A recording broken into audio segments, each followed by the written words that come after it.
Maharashtra is known for a large number of rock-cut cave temples.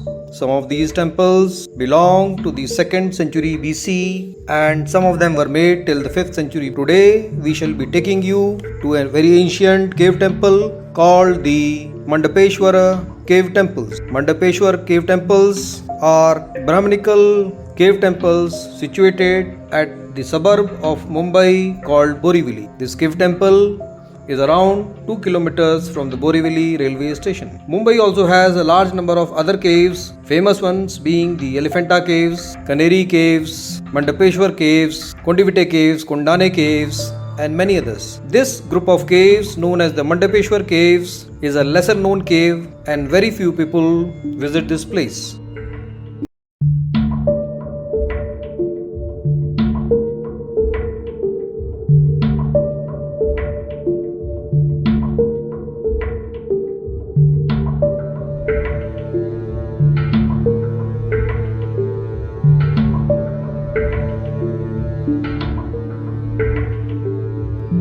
This is the road just outside the cave temple. When we walk on this road, it is almost impossible to know that there will be a hillock in which an ancient 2nd century cave temples will be there.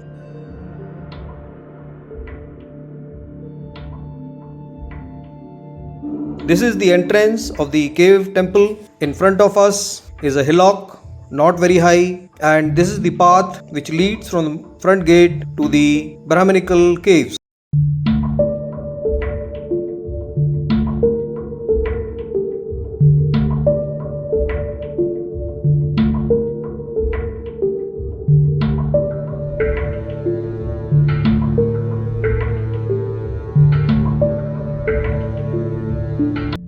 This cave temple complex has two sets of caves. On the left is a group of caves dedicated to Lord Buddha, which is a Buddhist cave, and the front one is the Brahminical or the Hindu cave. When we look at the top, we find that there is a fortification which was found by the Portuguese when they had occupied it, and they had also converted these caves into a chapel. Below, when we see, we find the frontage of this ancient and very beautiful cave called the Mandapeshwar Cave. Very few people staying in Maharashtra or even in Mumbai are aware of these caves, and even those who are aware, very few of them visit these caves. In the center we find a peepal tree where some deities and small idols have been kept, and this tree is used for worshipping by the local people. In the front we can find few ladies and children playing in the shade of the cave temples. When we look above, we find a fortification. We shall be going to this fortification in the later part of this video. Now we will try to take a 360-degree view of this cave temple complex. In our front, we can find some other fortifications have been made. This area is surrounded by a boundary wall. So even though it is in the midst of the suburb of Mumbai,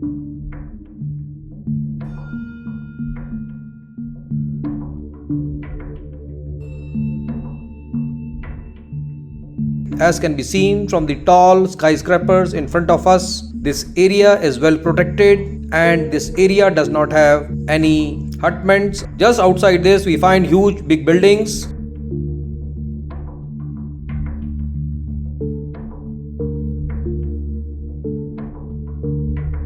But when we look towards the cave, this present cave on the left side is the Buddhist cave, which was probably made prior to these Brahminical caves. As we can see, there are 4 huge pillars which are in a highly damaged condition, and there are 2 pilasters on the right and the left. On the extreme left is a water tank, underground water tank, a water cistern which was used to store water. Here we can see that these caves are used by the local people as a place of rest and by the children to come here and play in the shade of these cave temples. We did not find any ASI Archaeological Survey of India official here, although they are under the protection of the Archaeological Survey of India. In front of us, we find 2 pillars and 2 pilasters which are in a highly deteriorated condition, and then there is a deep stamba where we can find an earthen lamp which is burning oil. This is a place where regular worship is being carried out, and just ahead of the lamp is a broken Nandi image, and in front of the broken Nandi image there is another smaller image of Lord Nandi which is facing Lord Shiva. This is the area in front of the Garbhagriha.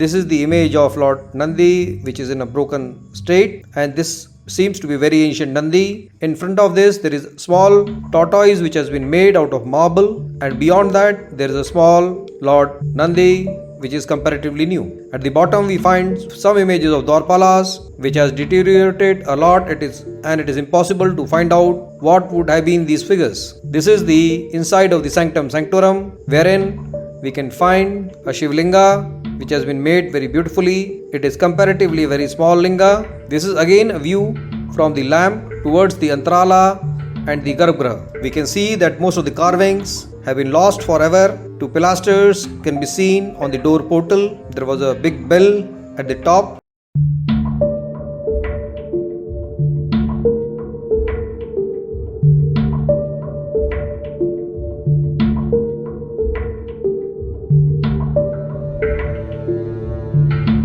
And we look above, we find that some medallion was made at the top of the roof of the Antarala. However, not much carvings have remained today. These cave temples, called the Mandapeshwar cave temples, at a time were occupied by the Portuguese, and they had converted this place into a place of worship for the Christians, and they had made a small chapel here. Later on, at the top of the hill, they made a small fort, and near to that they also made a church.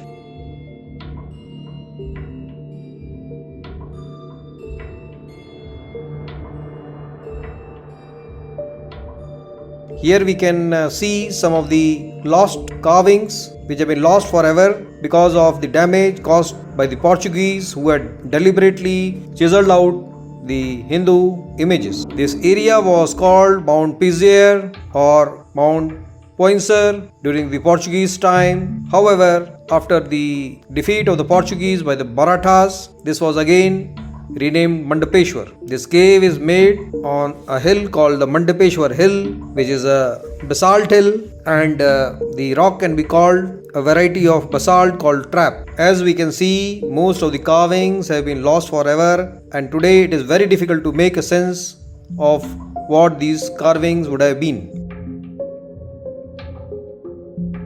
Now we are inside the Garbhagriha, where Shivlinga can be seen. We can see a trident or a trishul, and 3 other Shivlings are also there. This area had lot of moisture, and the floor was full of water, and it was very difficult to stand in this area. The local people come here regularly to worship Lord Shiva, and we also found 1 or 2 people who had come here and who were sitting down quietly trying to concentrate on the god. This is a view of the cave temple from the Garbhagriha. Here we can find Lord Nandi, the smaller Nandi, which is facing Lord Shiva. The outside area was very green. There were large green trees, and it was a very pleasant place to be there during the summer. During the summer season, the area inside the cave is comparatively cooler, and we also found many people who come here to study in the daytime. The pillars in this cave remind us of the pillars of Elephanta caves and those of the Jogeshwari caves.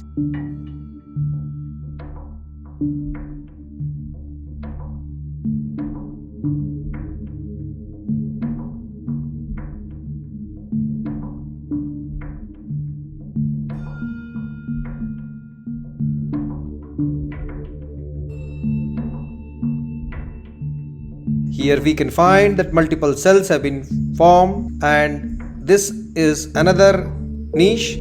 This is the main panel of the cave, where we find the image of Lord Nataraj, that is Lord Shiva in his dancing form. In the center we can see Lord Shiva. The upper part is intact, however the lower part is lost forever.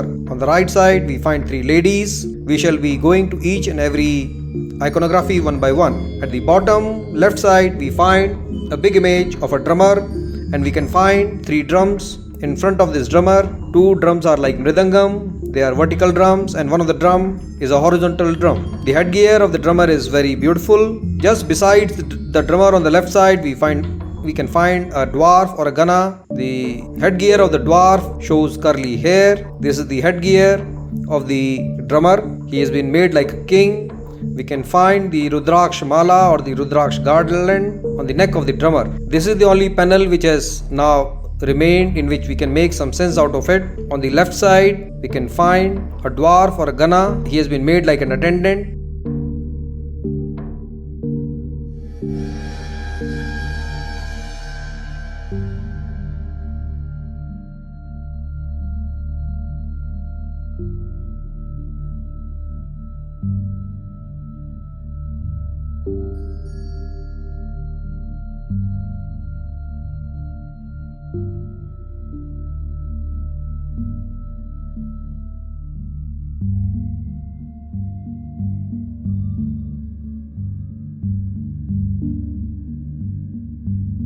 Just above the gana, we find 2 images of 2 males. One is a male who is shown with a big moustache. If we look at his ear, the ears have been made very big. He is wearing a mukuta. We were not able to identify this image. If the viewer is able to identify this image, they may like to write it in the comment.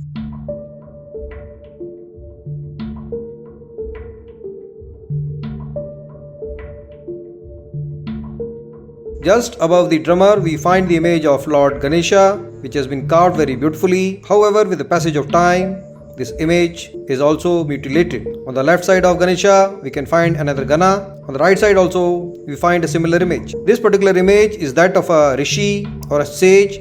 He has been shown with 3 legs, as we can see here. His body is shown as totally emaciated, with no muscles in it. The ribcage and all the bones are there. This is the image of the Rishi Bhringi. Bhringi Rishi is supposed to be one of the most ardent devotee of Lord Shiva, and normally Bhringi's image has been found at many places wherever the rock-cut cave temples have been made. The same thing we found at Badami and also at Aihole. This cave temple was probably constructed during the reign of the Chalukyan Empire, because this rock-cut cave has lot of similarities with other caves which we have found at Badami as well as at Aihole. At the bottom right side, we find the images of 3 beautiful ladies. Their body has been made very beautifully. However, their face has been totally disfigured, so it is difficult to make out what they stand for.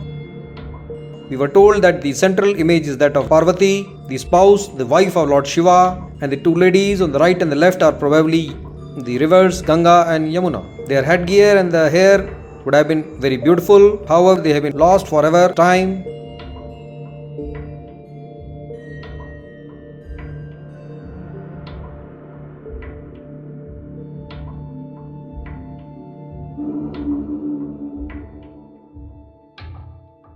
If we see their lower part below the waist, that is intact. The beauty of the female body has been depicted very beautifully here. Goddess Parvati is shown with her right hand resting on the waist of the attendant on the right side.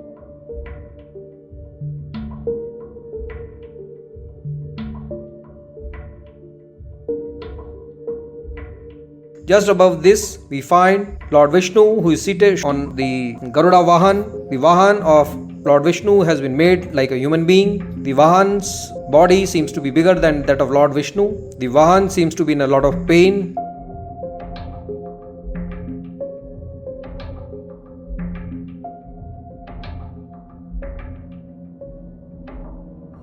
Lord Vishnu is having a gada in his hand, and then we can find few damsels, few apsaras which have been made praying to Lord Shiva. This image reminds us of the similar carvings which we found at the Elephanta caves. Many attendants, flying attendants have been shown here.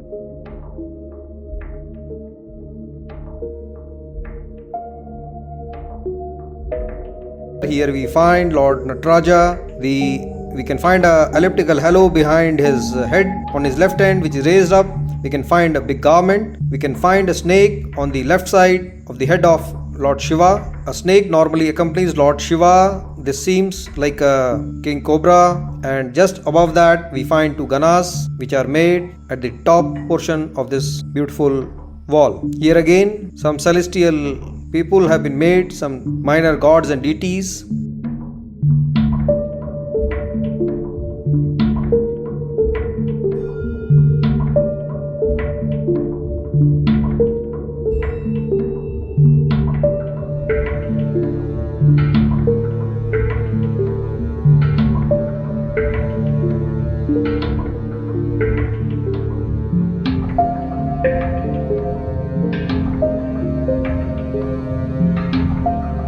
At the corner we found an image of a three-headed deity which is probably Lord Brahma. This image is similar to an image which we saw at Elephanta of the Trinity. Brahma is shown seated in Padmasana, sitting on a lotus. This is one of the most beautiful panel which is somewhat intact at the Mandapeshwar cave.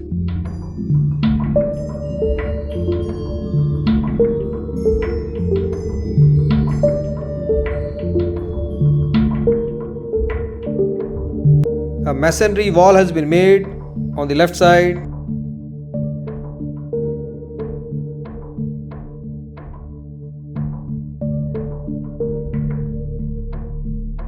This is a pilaster where we find a medallion. This medallion is badly destroyed. However, if we have a closer look, it will show us certain geometrical and floral patterns as well as the image of Lord Shiva, and we can find Goddess Parvati sitting on his left thigh. These carvings are highly damaged and have been lost forever because of the damage caused by the Portuguese, the local people, as well as the improper attention by the government agencies.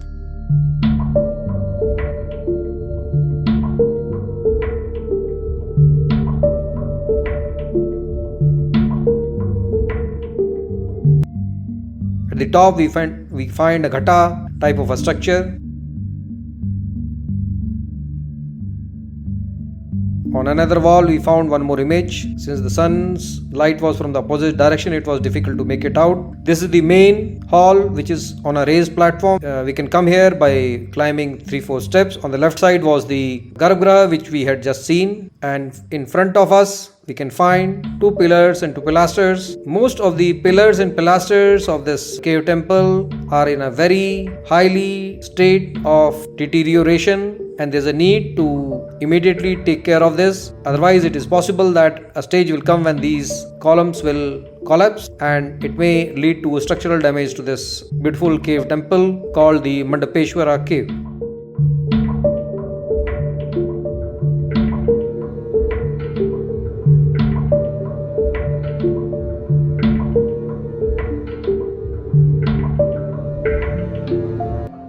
Here also, with the passage of time and because of the damage caused by the Portuguese, most of the images are very badly destroyed. Scholars believe that these cave temples predate the Jogeshwari cave temple. In fact, in Maharashtra there are large number of cave temples within the Mumbai metropolitan region, starting with the Jogeshwari caves. Then there is the Kondivate caves at Andheri. Then more famous one is the Andheri caves. And then this Mandapeshwar cave at Borivali. There are many other caves within 100 kilometers of Bombay at a place called Lonavala, where we find the Karle caves and the Bhaja caves. And if we go a bit further, we will also find the Bedse caves. We have made various videos on these cave temples, which you can visit our site and have a look. We will try to give a link of the various caves at the end of the video.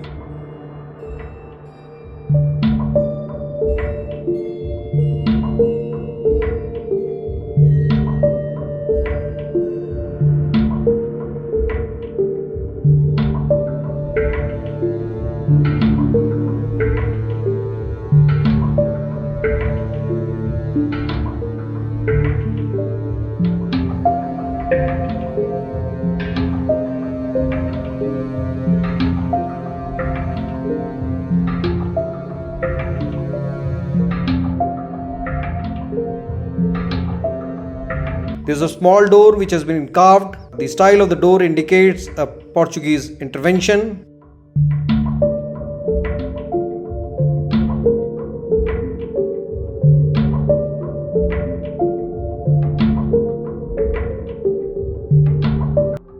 Here we find this particular cell again has been divided into 3-4 cells. This is a view of the main hall from the corner cell. From here we can see the grandness and the length and the width of the cave and appreciate its architecture and its construction.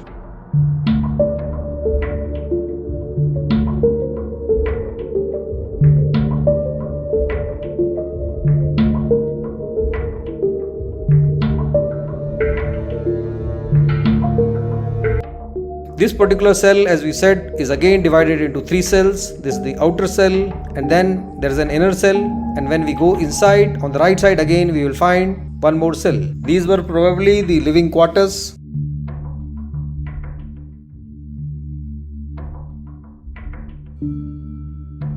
This is a masonry wall which has been constructed by the Portuguese at a later stage of time, which has closed the main entrance to this cave.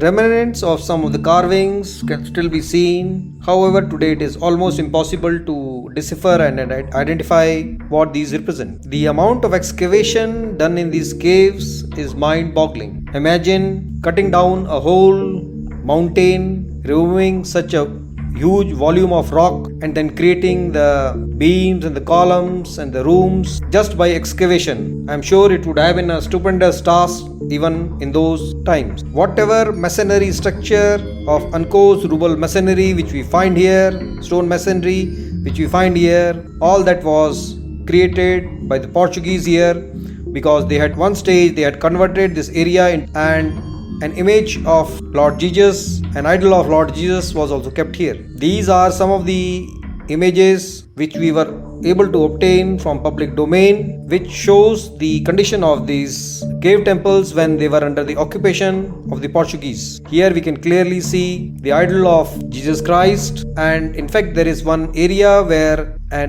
very beautiful carving was totally defaced and a Christian cross was made. The Christian cross is still visible today. As we can see, very little maintenance of these caves is there, and we did not find a single official or employee of the Archaeological Survey of India who could give us some guidance about this cave.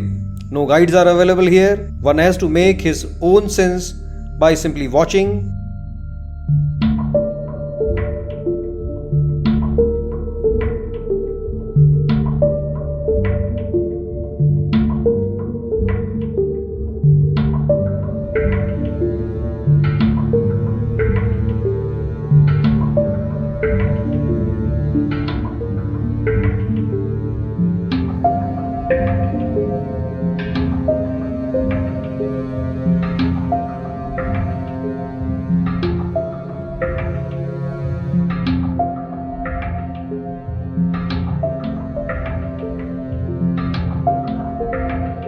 Here we can find some very beautiful floral and geometrical pattern. They look very beautiful, but they are also in a very bad state of deterioration. These are some of the iconographies which are still remaining. As can be seen from the condition of the rock pillars, they have lost a lot of mass and have now become very weak.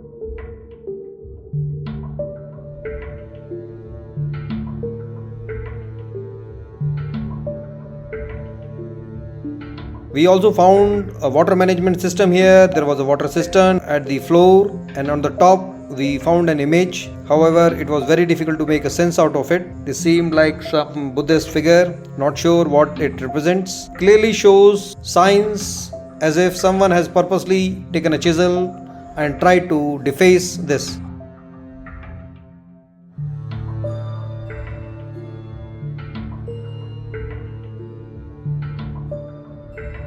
This was a water cistern which we found here, and during rainy season the natural water flowing from the top of the hill would accumulate here. This is the outside view of the cave. We can see huge buildings just at the boundary of this beautiful cave. Huge trees were there.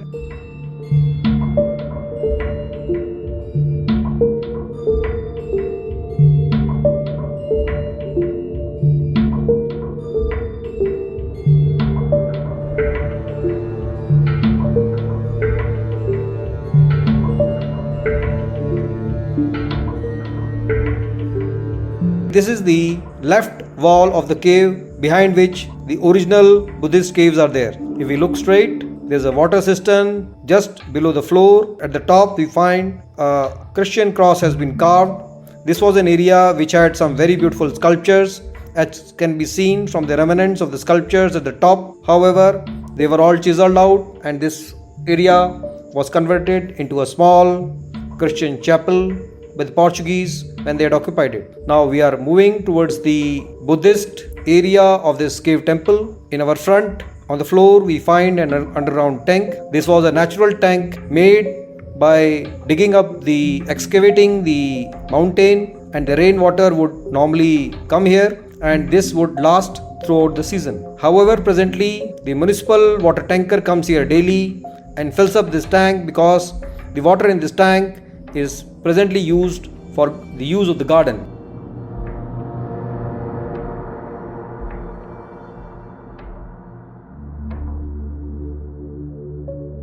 These are the ancient Buddhist caves adjacent to the Brahminical caves. We can find a big hall. This seems to be a meditation hall on the left side. Later on we will be moving out and going to the right side of the caves also. Here we found a smaller hall with a raised platform, and in the front we find a very spatial sculpture. It looks very beautiful, very nicely carved. However, we were not able to make any sense out of it as to the purpose for which this would have been used at some stage of time.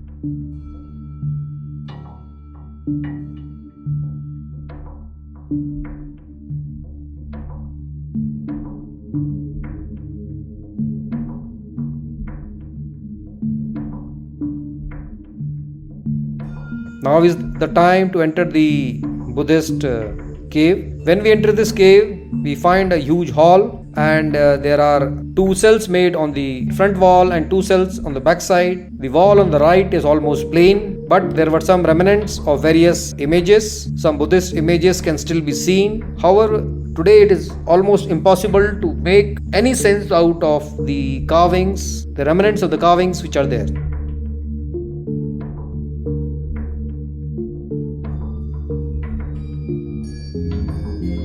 These are two cells. The cells were not very deep, and probably they would have had the images of Buddha or his incarnations at some stage of time. Some defaced inscriptions were also found in this hall. However, most of them today is lost forever.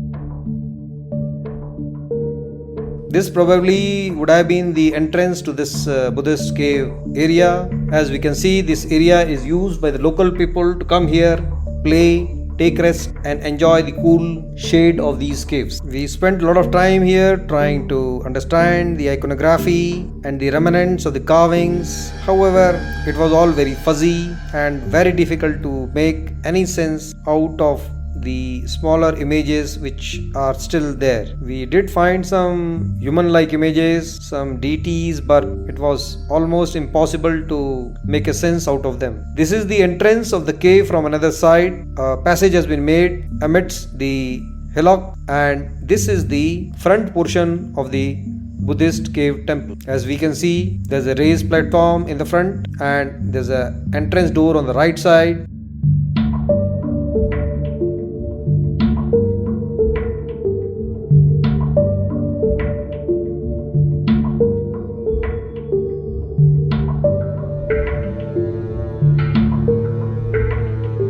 Similarly, there are another 3 doors in the front. Here there were some children who were playing here. We believe that this area was covered at some stage of time at the top, but over a period of time, this portion which would have been the veranda has collapsed over a period of time. If proper care is not taken of these cave temples, it's a matter of time when this entire area is likely to collapse and immediately needs to be strengthened by using steel or maybe concrete with proper usage of color, so that cave temples can have a longer life. As we have earlier said, around 1550s this cave temple was occupied by the Portuguese, and we shall be going to the top of this hillock.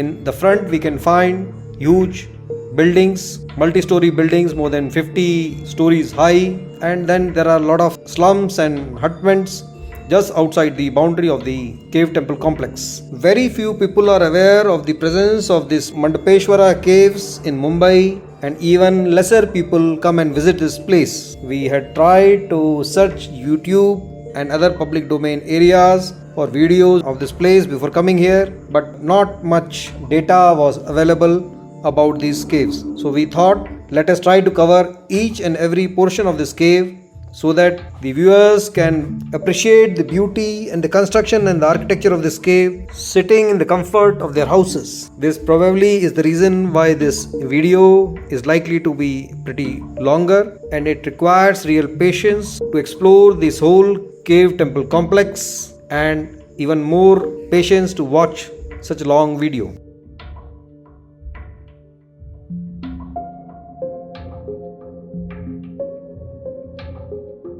This is a view of the Buddhist caves from the top of the hill. Here we can see how they have cut this huge mountain. This is another view of the veranda of the Buddhist caves, which are on the left side of the main Brahmanical caves. These tubs on the ground floor were probably columns at some stage of time, and over a period of time the diameter reduced and finally they broke down.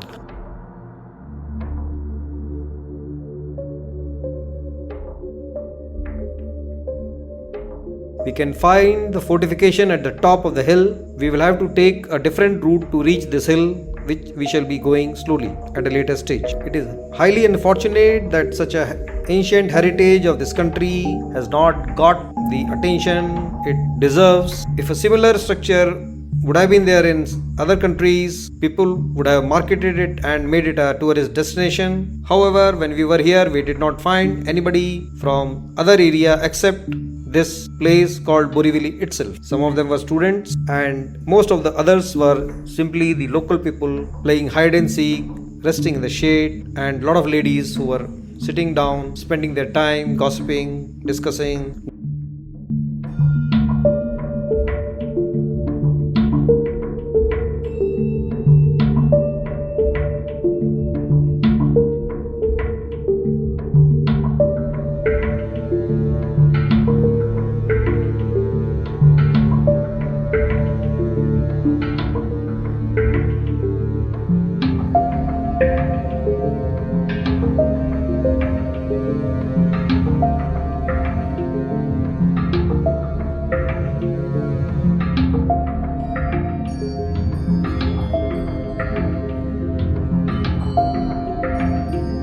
Now is the time to climb the small hillock. So we are now trying to climb this small hill. At the top in the front we can see huge buildings, which tells us that this is a very developed area, and only this portion is the oldest area in this whole region.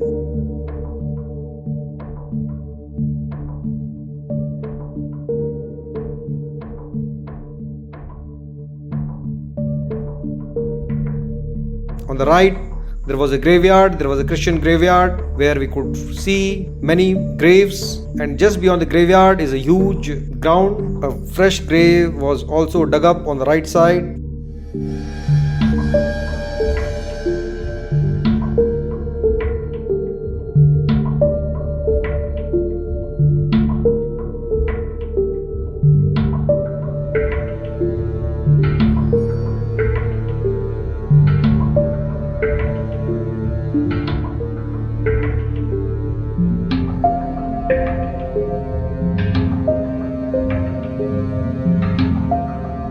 This is a view of the fortification and the church which was created by the Portuguese. However, after the defeat of the Portuguese by the Marathas in the war, this place was abandoned and a new church was constructed at a place which is very near to this. This structure is probably of the year 1550s. We will try to walk around and take a look at the small fort made by the British at the top of this Mandapeshwara hill, below which are the ancient Brahminical and the Buddhist cave temples. As you can see, this whole area is totally desolate and not a single soul can be seen here. We spoke to many of our friends who are from Mumbai, and some of them from Borivali, and they acknowledged that even they were not aware that there's a ruins of a fort made by the Portuguese at this place. This probably is one of the most unique videos of this area ever made and available to you on public domain.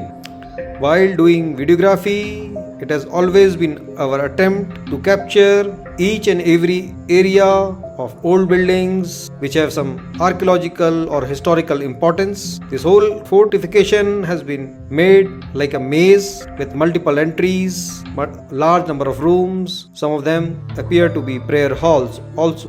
Maharashtra is one of the most lucky states in India because this is one place where there is a large concentration of Buddhist as well as Brahminical caves. However, the maintenance of these caves, whether it is at Mandapeshwar or at Jogeshwari or at Kondivite near Andheri and even at Kanheri, the maintenance definitely needs to be slightly better, and there is a need to publicize these beautiful architectural wonders to the local people as well as the people of the outside world, out of India, so that anybody who is coming to Mumbai can take out his time and visit these caves. Normally people come to visit Mumbai, they see the gateway of India. At most they go to the UNESCO World Heritage Site, that is the Elephanta Caves, and this Mandapeshwar Caves has never been on the tourist map of Mumbai. So this is our small attempt to bring the heritage of our ancient and beautiful nation among our beloved viewers so that they can appreciate the type of architecture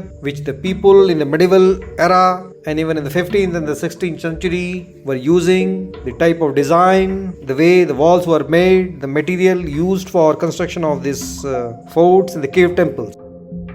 This was probably an area in which some altar would have been there. There's a bench we can see. However, we did not find remnants of any stone inscription or any image or an idol in this fort. When we came here, it was very hot, and spending so much time in the hot season, particularly when the air is very humid, it made the process of videography very difficult. But we knew that this may be the first and the last time we are coming here, so we thought, why not make a detailed video of this place.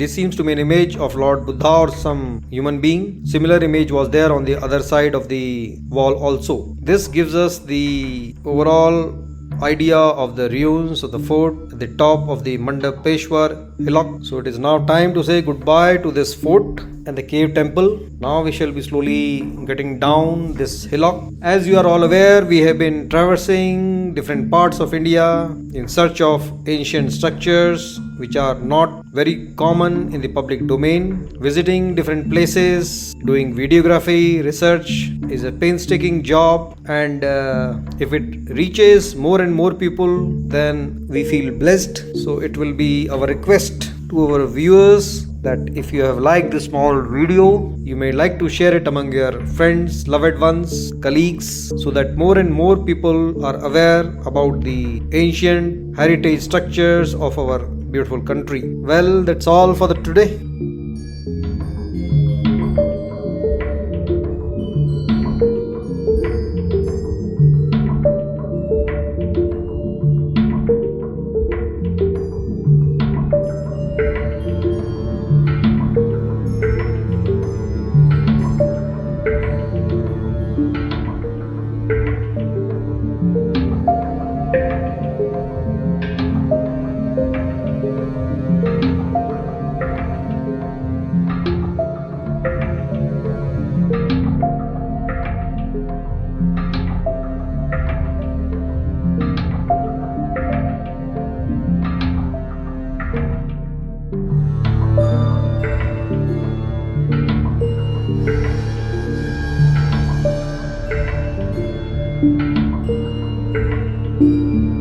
Before we leave, one more look from the top of the hill of the cave temples. We believe that this area would have been totally forested at some stage of time, but because of the change in weather and the climate, we found very few trees here. However, the few trees which were here, they were all big and massive. There's a view from the hillock looking down. That portion in the front is the Buddhist part, front below us is the Brahminical part. Well, thank you all for watching this small video. Hope you have liked it.